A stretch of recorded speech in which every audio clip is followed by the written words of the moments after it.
नमस्कार दोस्तों, मैं अजिंक्य पाटिल आप सभी का स्वागत करता हूं हमारे अपने YouTube चैनल यंग सनातनी में। दोस्तों, आप सभी को यह बात तो पता ही है कि भगवान श्री कृष्ण ने अर्जुन को कुरुक्षेत्र में गीता बताई थी। मात्र गीता बताते समय भगवान श्री कृष्ण जी ने जो अपना विराट रूप दिखाया था, उस विराट रूप का नाम क्या है, यह बात आपको पता है? यदि पता है तो कमेंट बॉक्स में बताइए, यदि नहीं पता तो यह वीडियो आप अंत तक देखिए। दोस्तों, महाभारत से जुड़े कई सारे सवाल, उन सवालों के सही जवाब, उन सवालों के पीछे की रोचक कथाएं, रोचक जानकारी हम हमारे यंग सनातनी यूट्यूब चैनल पर चल रही महाभारत प्रश्नोत्तरी इस मालिका के माध्यम से आप तक पहुंचाते आ रहे हैं। दोस्तों, यदि आपने अभी तक हमारा YouTube चैनल सब्सक्राइब नहीं किया तो आप सभी से हम विनती करते हैं कि हमारा यंग सनातनी YouTube चैनल सब्सक्राइब कीजिए, वीडियो को लाइक कीजिए और शेयर कीजिए। दोस्तों, बिना किसी देर किए हुए हम हमारी आज की वीडियो शुरू करते हैं। मात्र उससे पूर्व कल हमने आपको 3 सवाल पूछे थे, उन 3 सवालों के सही जवाब क्या है वह देखते हैं। तो कल का हमारा पहला सवाल था, उस राजा का नाम क्या था जिसके महायज्ञ में अर्पित की घी की धाराएं ग्रहण कर अग्नि को भी अजीर्ण हुआ था?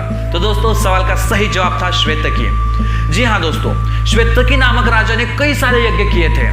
यज्ञ के बाद ब्राह्मणों को बहुत सारा दान भी वो करता था। सारे ब्राह्मणों को उसने दान कर तृप्त किया था। उसके यज्ञ में जो आहुति देते थे, उस आहुति को दे देकर ब्राह्मण भी थक जाते थे। और उस यज्ञ में आहुति दी, उस जो घी है उसको ग्रहण कर अग्नि देवता को भी अजीर्ण हुआ था। और उसके बाद उसके ऊपर उपाय करके खांडव वन को जो है उसको ग्रहण करने के लिए ब्रह्मदेव जी ने लगाया था। उसके बाद के आगे की कथा बहुत अलग है, जो अगले सवाल पूछेंगे हम उसके जवाब देते समय आपको बताने ही वाले हैं। तो दोस्तों, कल के हमारे सवाल का सही जवाब था श्वेतकी। तो कल का हमारा दूसरा सवाल था, महर्षि वशिष्ठ के पास जो गाय थी उसका नाम क्या था? दोस्तों, यह बहुत ही प्रसिद्ध गाय है जो कामधेनु की पुत्री थी, जिसका नाम था नंदिनी।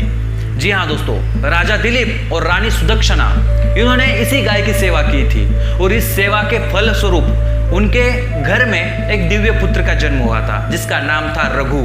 इस वंश में प्रभु रामचंद्र जी का जन्म हुआ। उस वंश के जो प्रथम पुरुष है यानी कि राजा रघु का जन्म भी इस नंदिनी गाय के आशीर्वाद से ही हुआ था। इसीलिए यह गाय बहुत ही प्रसिद्ध है।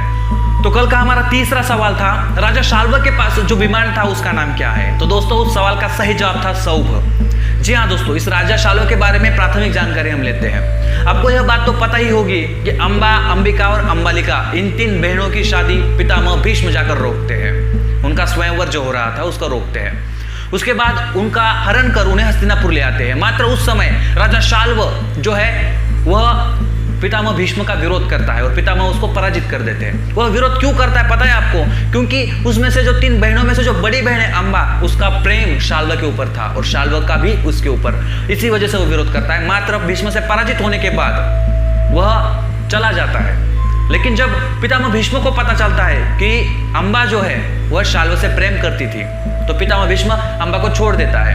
अंबा जब शाल्व के पास जाती है तो शाल्व कहता है कि तू पराजित हुई है, मैं तुझे जीत नहीं पाया, मैं तेरा स्वीकार नहीं कर सकता। और उसी के पश्चात जो अंबा है वो प्रतिशोध के आग में भीष्म को मारने के लिए पुनः श्रीखंडनी करके राजा द्रुपद के यहाँ पे जन्म लेती है। तो दोस्तों, यह जो शाल्व है, यह शाल्व कौरवों के ओर से युद्ध में आता है। यह शाल्व जो है वो जरासंध का पक्षपाती होता है। भगवान श्री कृष्ण का इसने बहुत कठोर विरोध भी किया है। यादवों के साथ शत्रुता के चलते उसने सौभ नामक एक विमान जो है उसने हासिल अर्जित कर लिया है। तो उसके पास जो दिव्य विमान था उसका नाम सौभ था। तो यह था राजा शाल्व और उसकी जो पीछे जो उसके इतिहास था, जो कथा थी, हमने आपको अभी बताई है। लेकिन आगे भी इसके बारे में बहुत सारे सवाल आने वाले, तब आपको इसके बारे में संपूर्ण जानकारी देने की हम कोशिश करेंगे। तो बिना किसी देर किए हुए आज के 3 सवाल क्या है वह देखते हैं। मात्र उससे पूर्व कल हमने पूछे इन 3 सवालों के सही जवाब देने वाले विजयी सदस्य कौन है वह देखते हैं। तो आप यहाँ पे देख रहे हो, यह है कल के विजयी सदस्य। दोस्तों, यदि आपको भी लगता है कि यदि विजयी सदस्य की जगह पर आपके नाम हो, तो हम वीडियो अपलोड करने के बाद 1 घंटे के अंदर, यानी कि हर रोज हम 7 बजे वीडियो अपलोड करते हैं, 7 से 8 बजे तक यदि हमने पूछे 3 सवालों के सही जवाब आपने दिए तो आपका नाम भी अगली वाले वीडियो में विजयी सदस्य की जगह पर हो सकता है।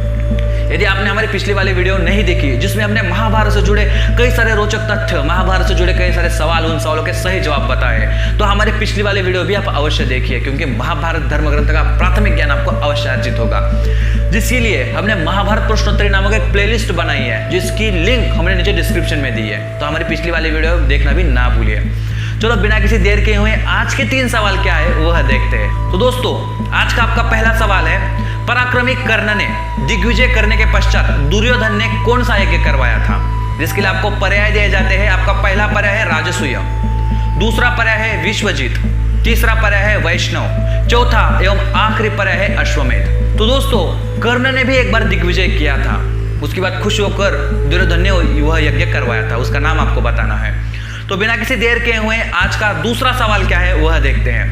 तो दोस्तों आज का आपका दूसरा सवाल है, बहुत ही आसान सवाल है। जब महाभारत युद्ध के दरमियान मोहग्रस्त हुए अर्जुन को भगवान श्री कृष्ण जी अपना उपदेश देते हैं, वह संपूर्ण उपदेश एक ग्रंथ में संग्रहित किया गया है। उस ग्रंथ का नाम क्या है?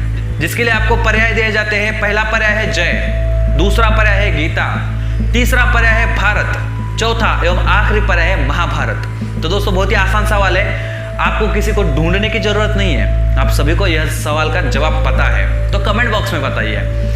तो बिना किसी देर के हुए आज का तीसरा एवं आखिरी सवाल क्या है वह देखते हैं। तो आज का आपका तीसरा एवं अंतिम सवाल है, गीता उपदेश करते वक्त भगवान श्री कृष्ण जी ने अर्जुन को जो दिव्य रूप दिखाया था उसका नाम क्या है? जिसके लिए आपको पर्याय दिए जाते हैं। आपका पहला पर्याय है महायोग, दूसरा पर्याय है विश्व रूप, तीसरा पर्याय है प्रचंड, चौथा एवं आखिरी पर्याय है अजर।